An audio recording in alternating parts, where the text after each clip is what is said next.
Alrighty, recording here for Pod17, I guess. So this is going to be Plato's Apology, starting from the line, the first thing justice demands, which is on page 154 of my anthology, which again is Ancient Greek Readings in Ancient Greek Philosophy from Thales to Aristotle, 4th edition, S. Mark Cohen, Patricia Curd, CDC Reeve, page 154, and to give the Greek pagination, we're starting at around 18, just after 18a, so the section right before 18b, essentially, on page 154. So I will start with that in a second, but wanted to talk about a couple things first. First of all, I'm starting to notice essentially that as I do these podcasts, there's really only two sort of fields of inquiry that I'm interested in at the moment. As far as my Iliad and Odyssey sort of studies, I am interested in those. I may end up doing those at some point, and that may end up opening up that third path that I've already sort of started on, but to really continue doing the deep dive analysis of the Iliad.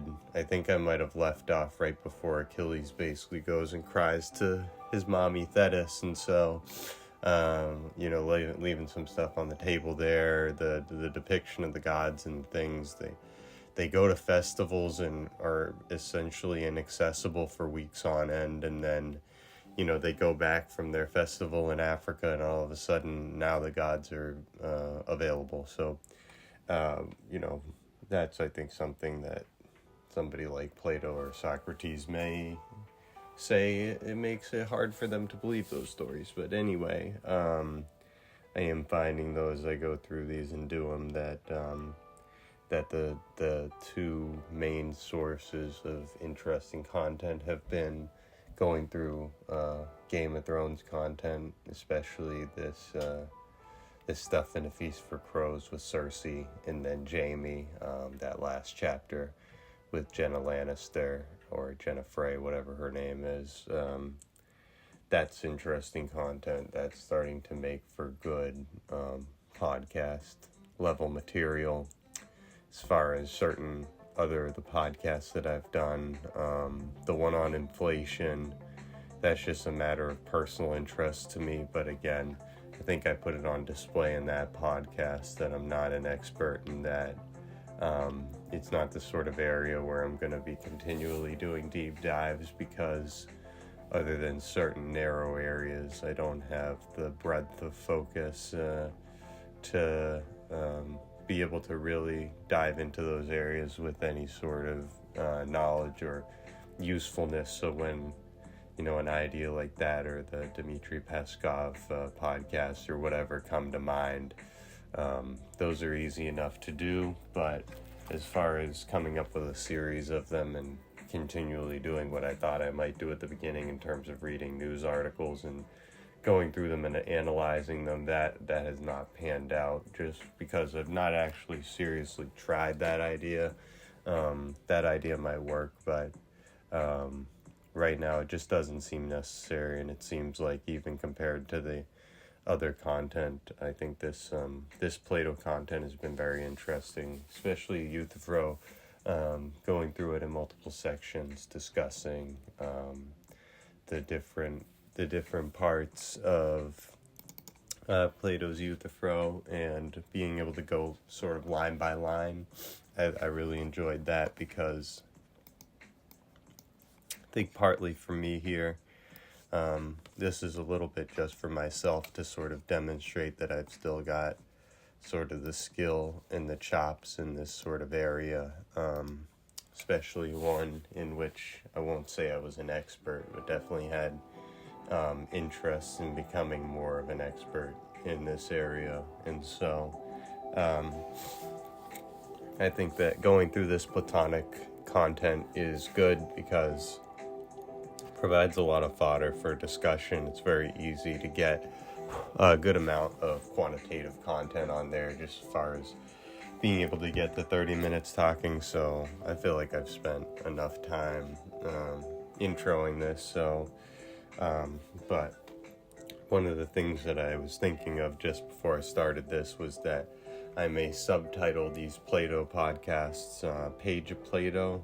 So reading a page or two or three of Plato at a time, slow reads, deep dives, Plato and philosophy, and then whatever the dialogue is that I'm going through. And so I think there's a lot of interesting content here. There's a lot of fodder to be able to point to say, look at this guy as a writer, style and grace, all these different aspects, and then the more philosophical aspects of things. And so to get into it here and sort of a recap of what we talked about last time, we talked about the first page of Plato's Apology, took about 30 minutes on that.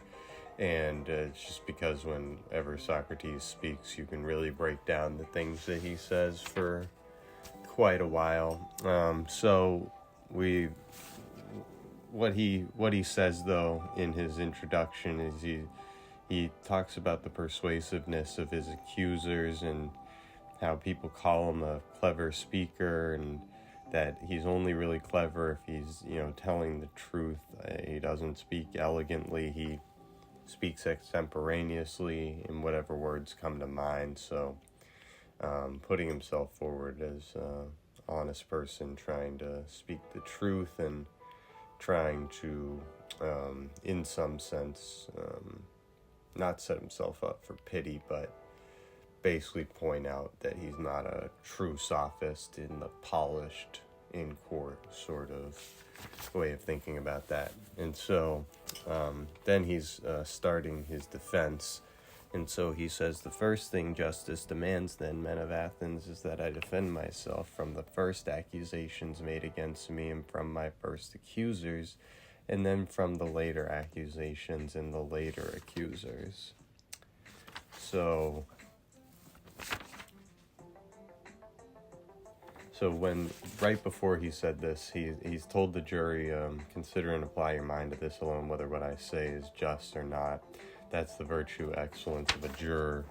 And so he says that the first thing justice demands in this case is defending himself from false accusations, and he makes a distinction between first false accusers and later accusations, later accusers. And so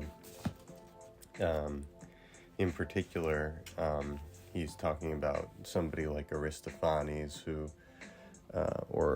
it's not Sophocles, it is Aristophanes. And he's talking about these people who've essentially made him famous for being a sophist, even though, as Plato and Socrates will argue quite strongly, the idea of Socrates being a sophist is quite a false accusation. But he's trying to point out there's a difference between these current accusations against him and essentially a spirit of accusations that has been building against Socrates like a wave for a long time. And so he says, you see, many people have been accusing me in front of you for many years now. So this is Socrates' sort of, not fear of the many, but essentially he fears the impact of the public opinion, if he fears anything at all. But fear is probably not the right word. Let's say he understands, or he has more contempt, I guess, for the actions and the potential actions of the many as opposed to his accusers. And he says, nothing they say is true. I fear them more than Anytus and the rest, though the latter are dangerous as well. The earlier ones, gentlemen, are more dangerous. They got a hold of you, or most of you, from childhood, persuaded you with their accusations against me, accusations no more true than the current ones. They say there's a man called Socrates, a wise man, a thinker about things in the heavens, an investigator of all things below the earth, and someone who makes the weaker argument the stronger. Those who've spread this rumor, men of Athens, are my dangerous accusers, since the people who hear them believe that those who investigate such things do not acknowledge the gods either. So, to put a little pause here, because I've got a star next to this, which is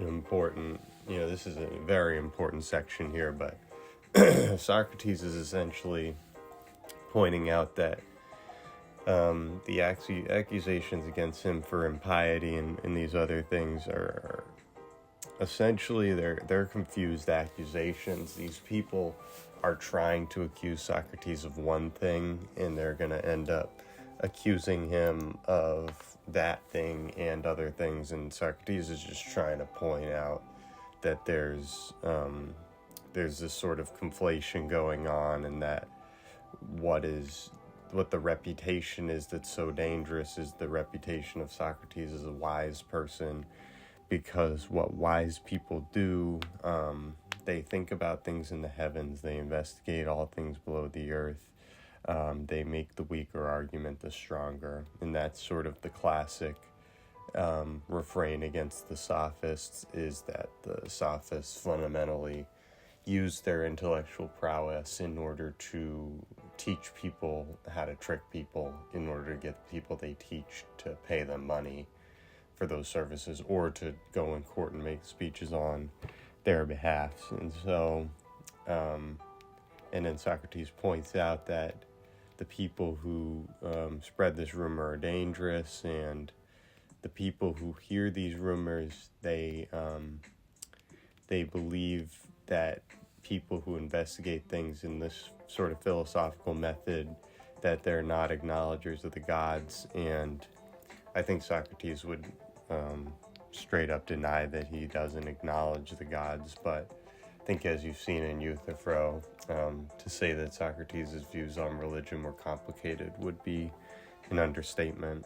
So, to continue for Socrates, moreover, these accusers are numerous and have been accusing me for a long time now. Besides, they also spoke to you at that age when you would most readily believe them, when some of you were children or young boys. Thus, they simply won their case by default, as there was no defense.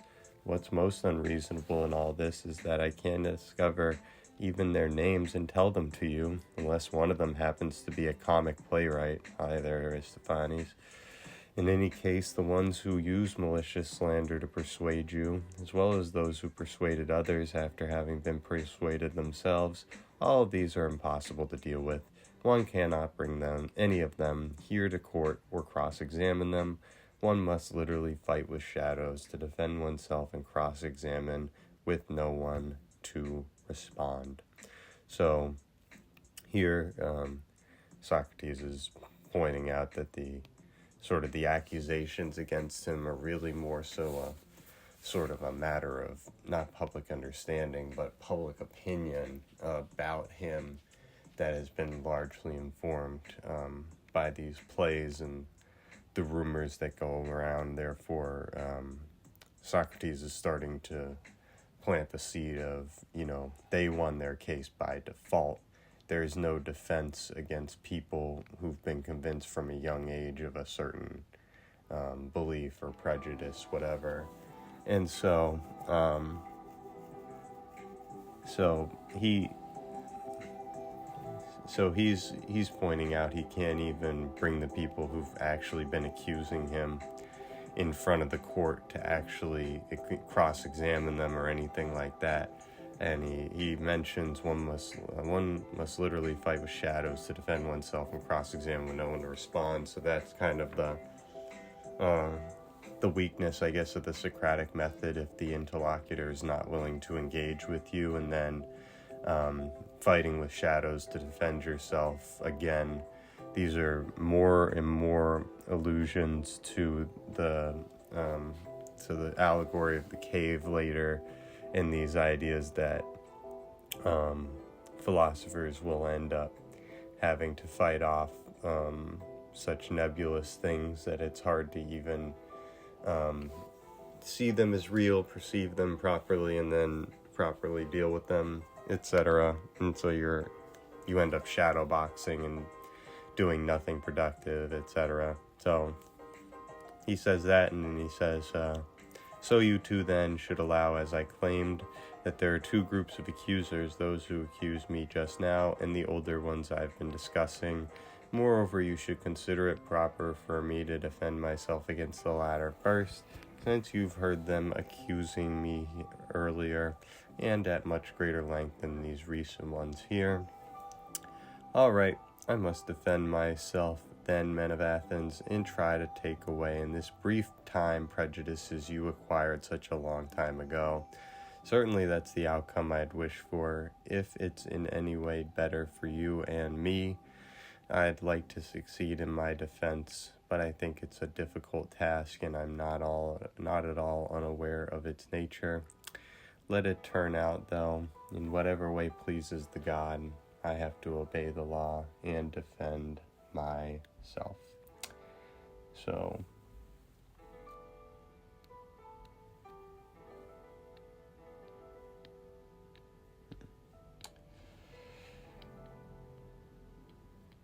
yeah, I have a note here that I can barely read, so I'm gonna ignore that here, but,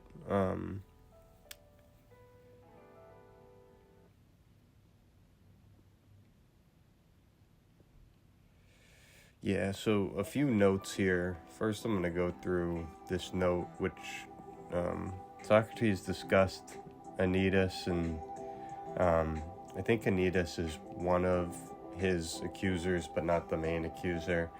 But this note here says Anytus was a democratic leader who helped restore democracy to Athens in 403 BC after the overthrow of 30 tyrants, under whom he lost most of his wealth. As a general in the Athenian army, he faced indictment, but he allegedly bribed the jury and was acquitted. That's from Aristotle's Constitution of Athens. It's evidence he believed Socrates was responsible for the ruin of his son. That's from Socrates' version of Socrates' apology, or Xenophon's version of Socrates' apology. And then he was passionately opposed to sophists. So, this is just to point out that some of the people that are accusing Socrates are really biased in the ways that, Stone talks about in his book, but for somebody like Anytus, one of these leaders of the democratic coalitions and whatnot, they definitely had to have viewed Socrates as at least a political irritant, if not an outright sort of just disruptor of the democratic political constitution that they had. And therefore, you can easily see the case for a politician wanting to get rid of, let's not even go through the American history, but we know that politicians don't like when their citizens essentially helping people be more informed, telling them not to just go along with the crowd and to think for themselves, etc. You'll have lots of politicians who want to get rid of a person like that because it's counter to their interests, etc. And you can see that somebody like Anytus, whether the thing about the son or whatever is, that's whatever. That may be part of the accusation, though, against Socrates is corrupting the youth, that he corrupted Anytus' son somehow. Although the question in that case would be how exactly, because Socrates doesn't, this dude doesn't threaten people. He doesn't fight people, at least not outside Pod17 when he's stationed as an Athenian soldier, but this guy doesn't do. This is a classic example, and this is sort of freedom of speech, liberalism and democracy. Are those things really possible? And in this case, it's kind of a demonstration of why it's not, because these people are putting Socrates on trial for no good reason whatsoever.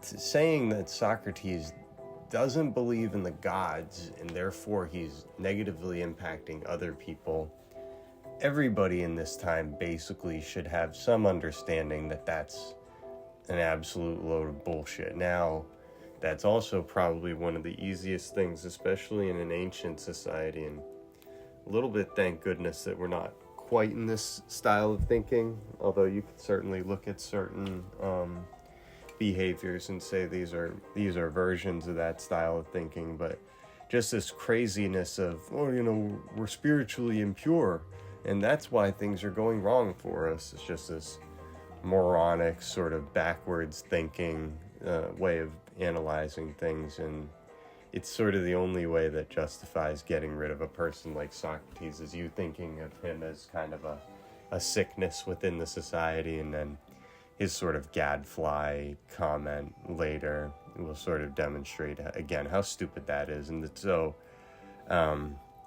the idea of Socrates being on trial by somebody like Anytus, again, these people, they think of themselves as the school of Athens, but like in our modern times, Socrates kind of demonstrates that a lot of these pompous people are really full of shit, and that their pomposity really is only, they only get away with it because of these prejudices that have been acquired for a long time.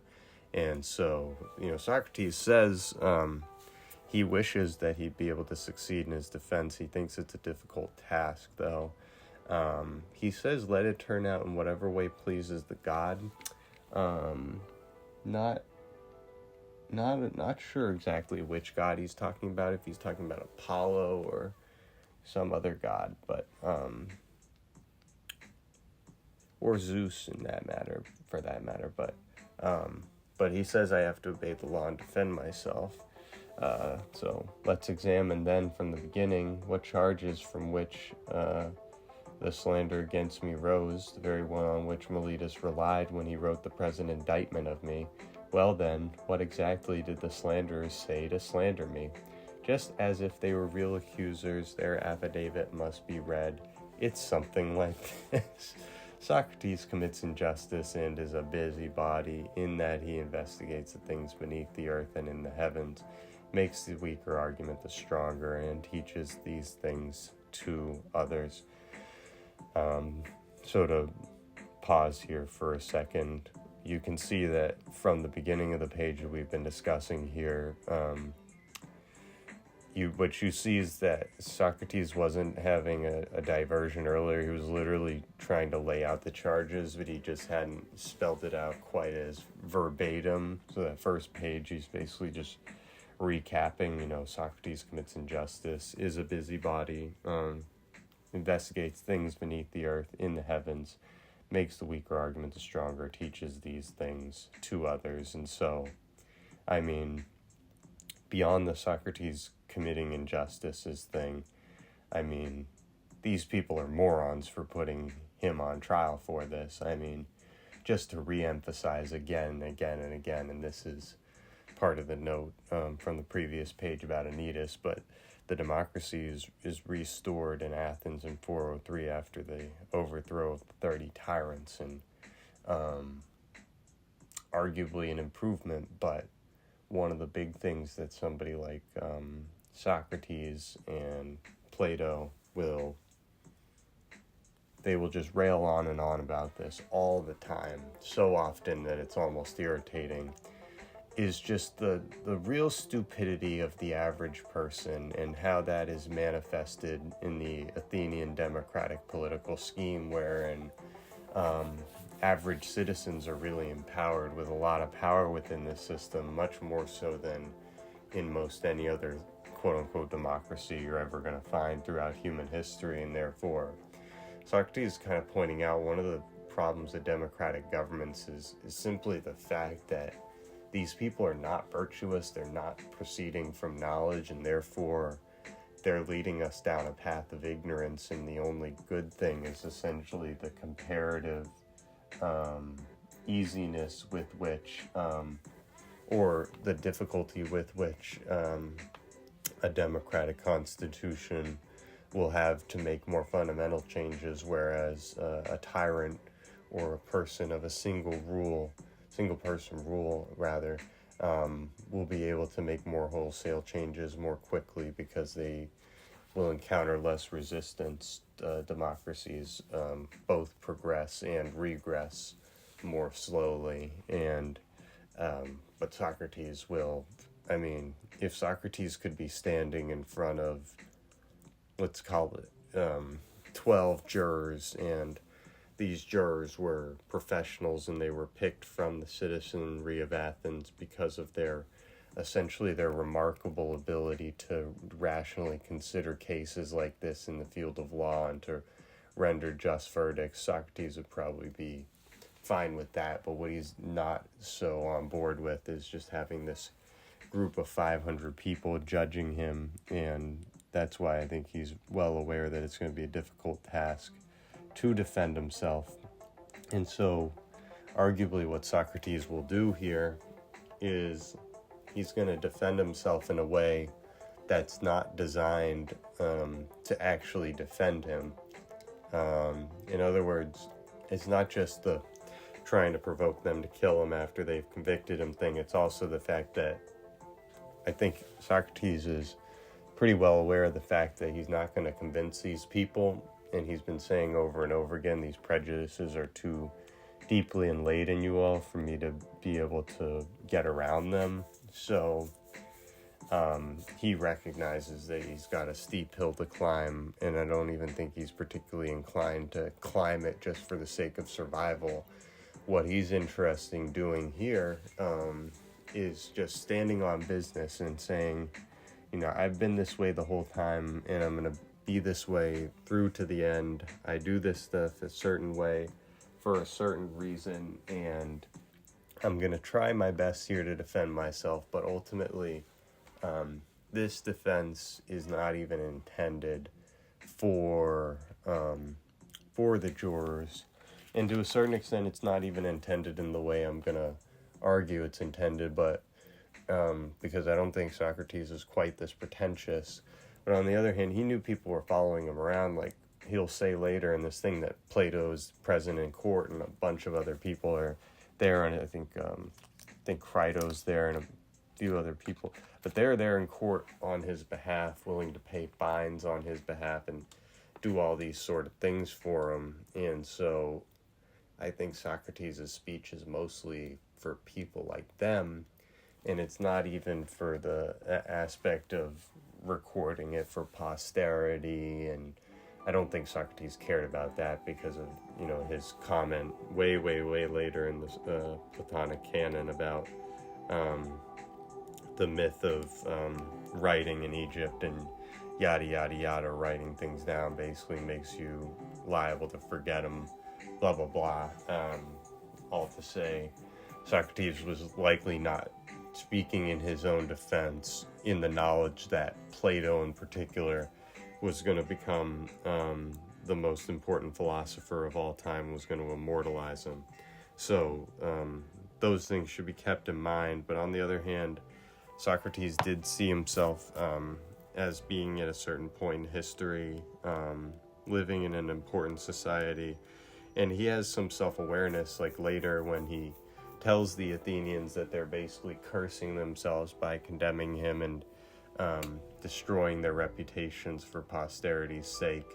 It's pretty clear that Socrates, whether or not he appreciated just how well-known and famous he would become relative to a lot of people throughout human history, I think he had some understanding of the impact that he was having on other people, and so he's well aware essentially of that.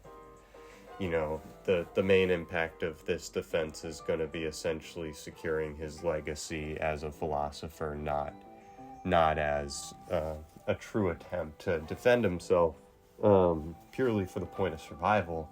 Because if he was doing that, rationally speaking, he'd be better served by just throwing himself on the jury's mercy and asking for their forgiveness and basically telling them he didn't mean it. I've got children, all the sob stories that are, logical fallacies, but people will bring them up for arguments from pity or whatever that fallacy is referred to as. But and Socrates will literally bring that up later.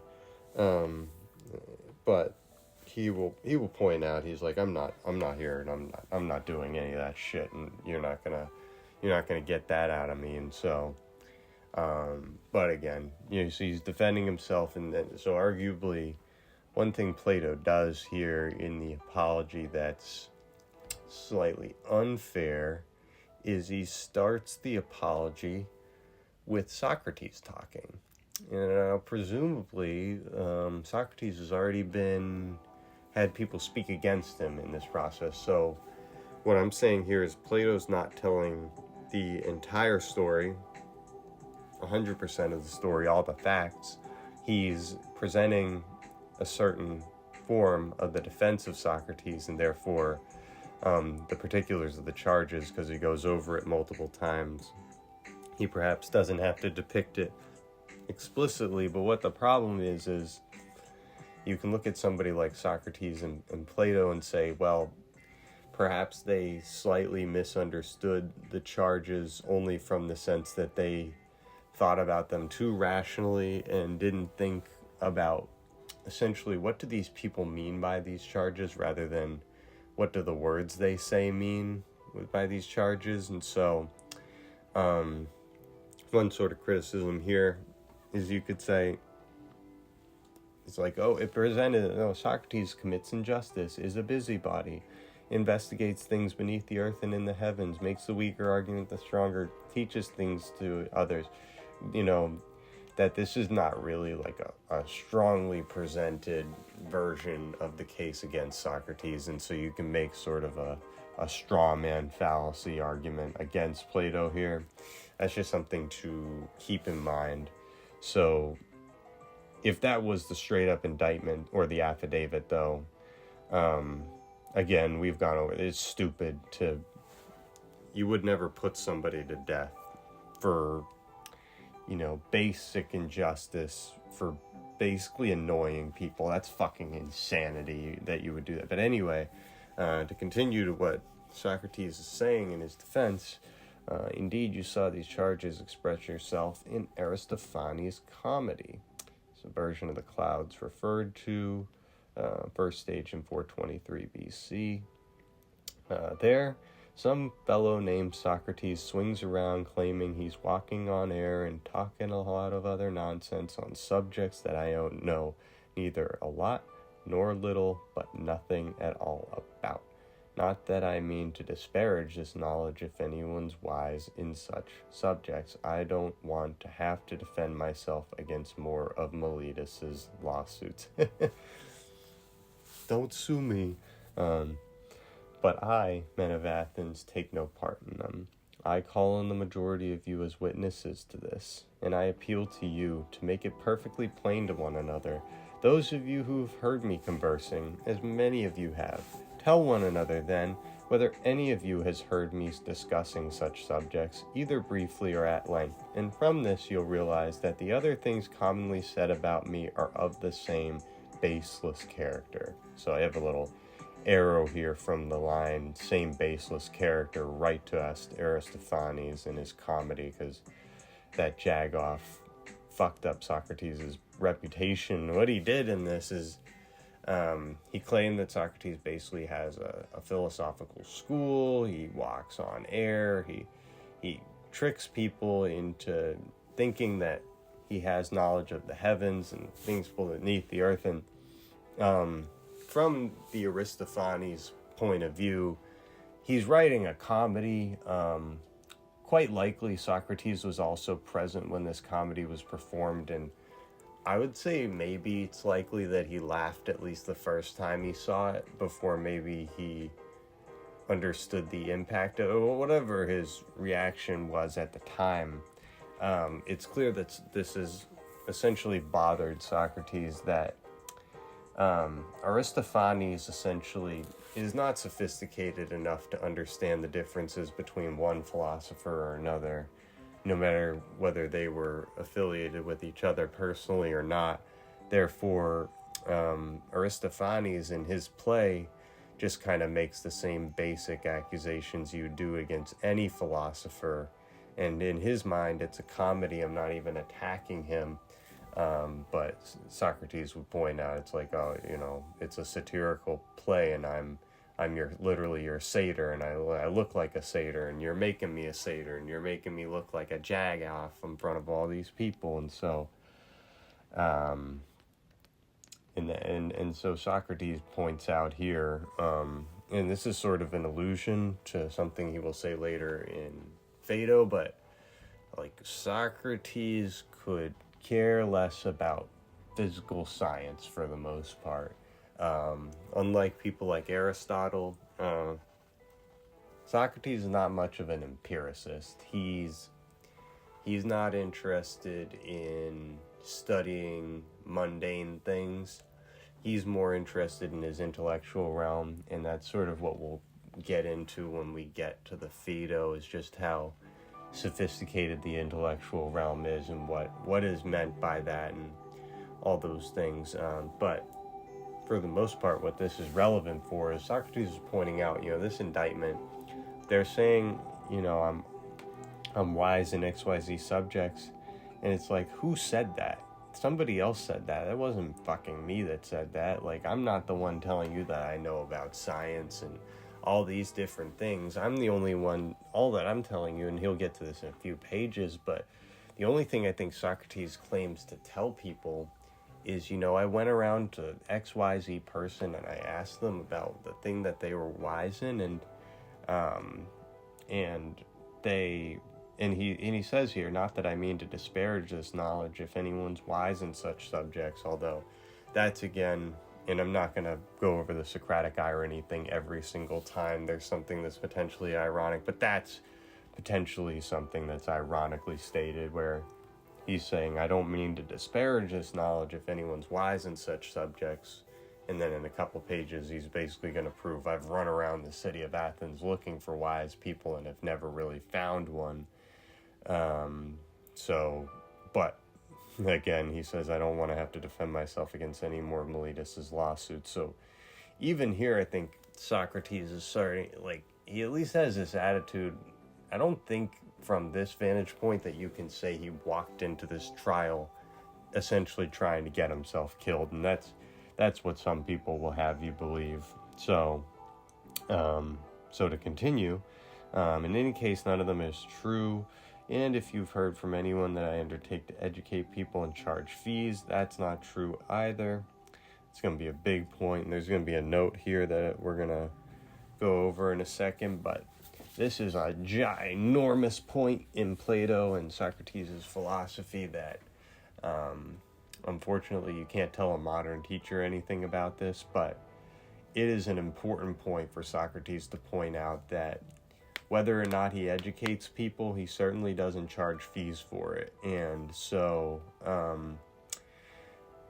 Socrates will essentially point out that the people who charge fees for this sort of education, therefore, because they charge a fee for it, essentially they don't believe that the education they're giving is a benefit in themselves. Essentially, the benefit derived is from the fee, not from educating the person, whereas Socrates will argue here and later that, education and things like this, they're meant to benefit, they're meant to benefit the other person, and therefore the reason why you do it is because it makes the situation better for you overall, but it makes it better for you because they're better off, and not just because you've charged your fee. So he says, although it seems to me a fine thing if anyone's able to educate people in the ways of Gorgias of Leontini and Prodicus of Chaos and Hippias of Elis.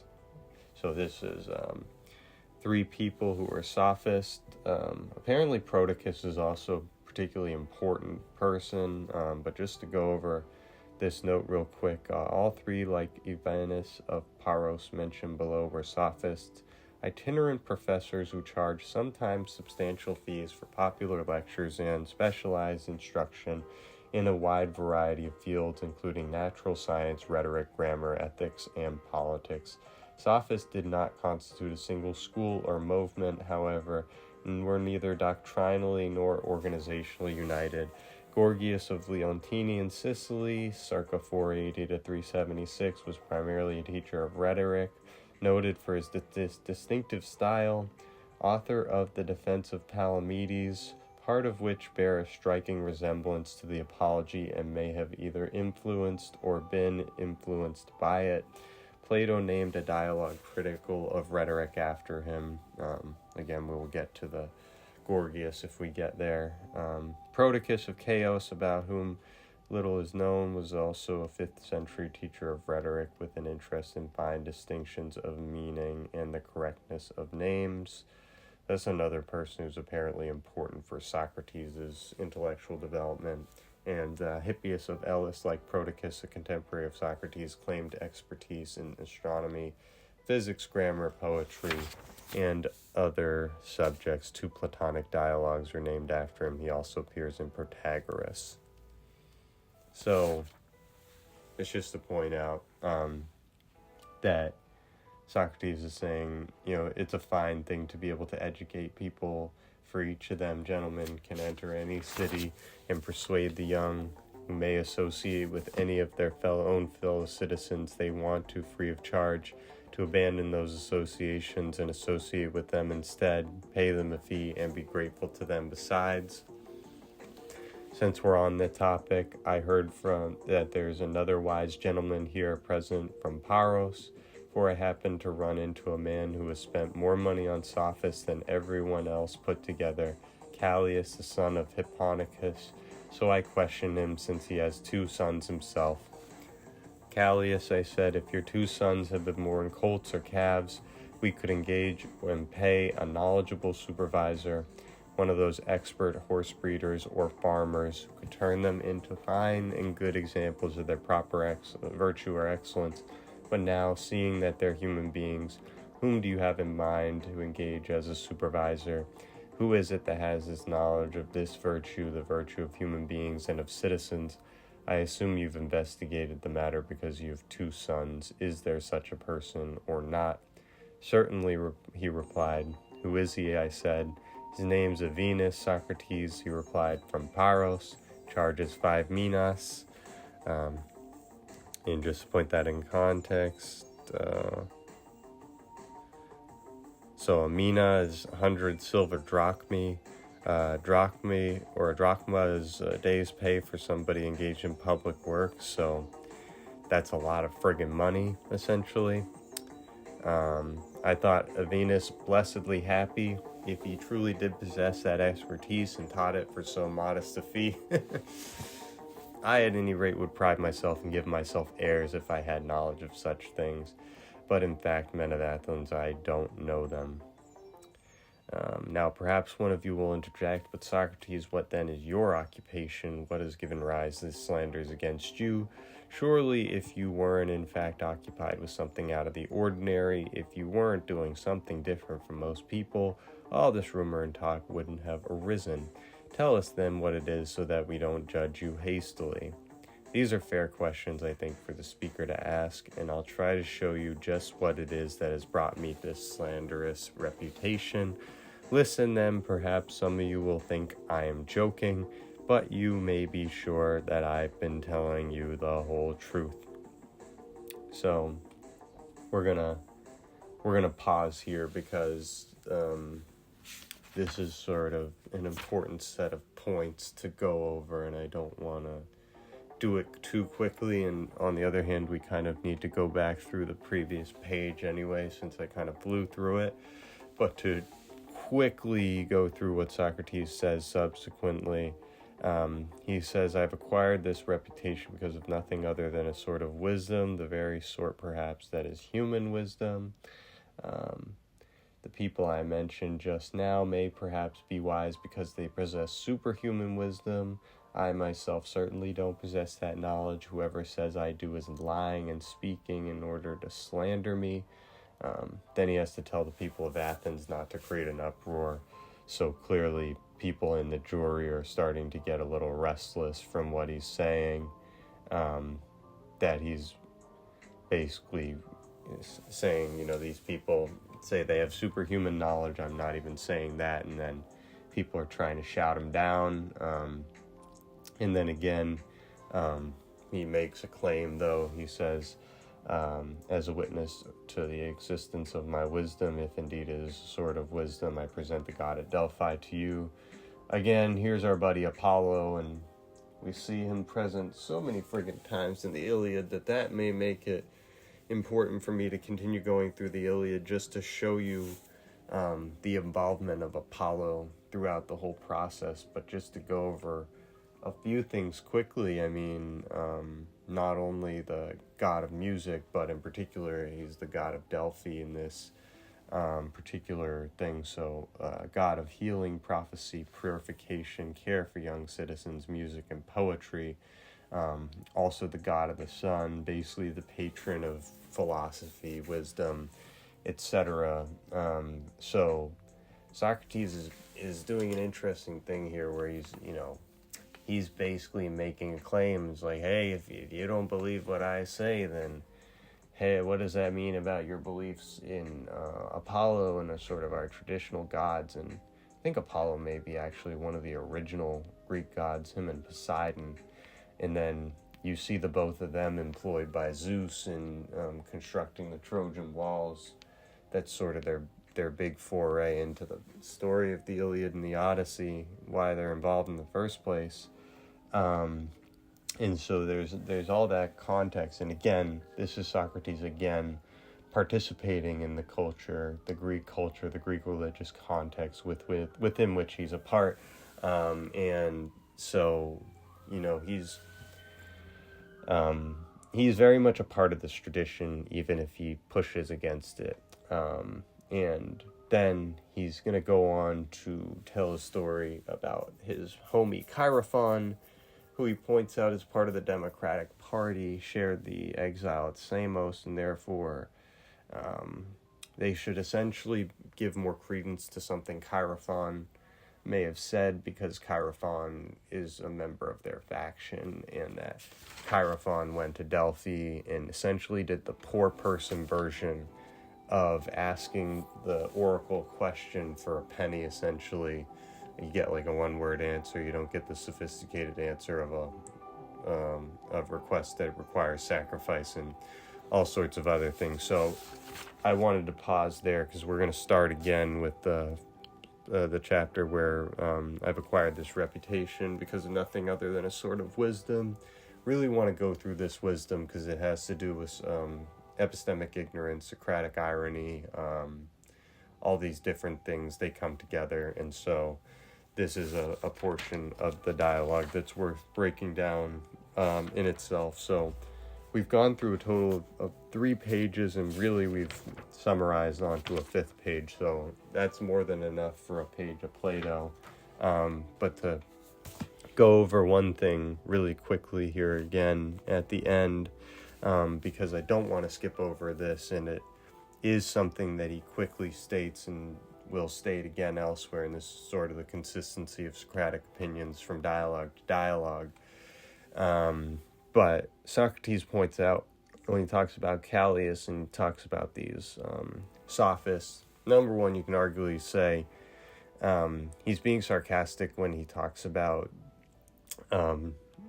such a small fee for charging for knowledge, even though Socrates is essentially pointing out that somebody like him would essentially pay any amount of money for the kind of knowledge that the sophists tend to present themselves as having.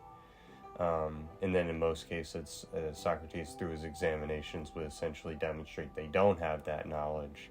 Therefore, whatever they're teaching is not worth what their stated fee is, and that's sort of immoral. Whereas Socrates is saying, yeah, if I really had this knowledge, there's no doubt I might charge some money for it, although I guess there is reason to doubt that because he does think it's sort of distasteful overall. But he points out, though, is like, even if you were going to do this, this sort of points to the fact that these sophists are taking advantage of a practice that a lot of people, I think, he's saying would rationally participate in if they want the best for their children, essentially. You want to find the best way to train them just in the same way. And he makes this, and it's a weird metaphor, arguably the weirdest metaphor in all of Socratic thinking, where he thinks, you've got horse breeders and farmers, and you've got basically people with certain techne, and techne meaning a technical skill. That's where the word technical comes from. And so these people with these techne, they're the experts in their field. And Socrates points out in other dialogues, when we have a question about shipbuilding, we go to the shipbuilders. When we have a question about farming, we go to the farmers. When we have a question about, this, that, and the other, we go to the experts in those fields. Therefore, when we have a question that seemingly doesn't have an expert answer, or we haven't figured out who the experts are, essentially, why do we go through the democratic process of putting the power in the hands of the people? What knowledge do they have to justify them being in charge? And so this is a sort of argument, and what's just weird about this argument is the sort of bizarreness of the comparison Socrates is making between essentially training horses or dogs and training human beings. Somebody could argue that, there's a big difference there, Socrates, and the difference is the human being. And the human being introduces all these elements that make things more complicated than just training a horse or a dog or whatever it is, even though those things are clearly arts that have nuanced technicalities to them that you have to learn in order to do those things right. But Socrates is essentially laying out his reasons for his skepticism of the sophists. And then again, you can see the Socratic irony versus sincerity all over the place with, it certainly seems like Socrates would take the knowledge if it was available to him, but he doesn't really believe that the sophists have this knowledge because he's got enough experience. He's ridden the rodeo enough times to know, these people are almost always full of shit. What's the odds this next person I'm talking to is not going to be full of shit, etc. So, wanted to stop there because then I'll get on to the next bit of material in the next podcast. And these are also good because this content would have been for essentially 50-minute lectures for my intro to philosophy style class that I would have done if I was still in the PhD program. So getting these to around 50 minutes is also good because that would have been the sort of timing for a 3-time-a-week sort of presentation of this. So I'm going to pause here, and then for Pod 18 we're going to come back and we're going to discuss how Socrates acquired his wisdom. We're going to write that down. And then we're going to write down what part of the book we're in. So we're in section 20D, and we're starting with UC, Men of Athens. I've acquired this reputation. So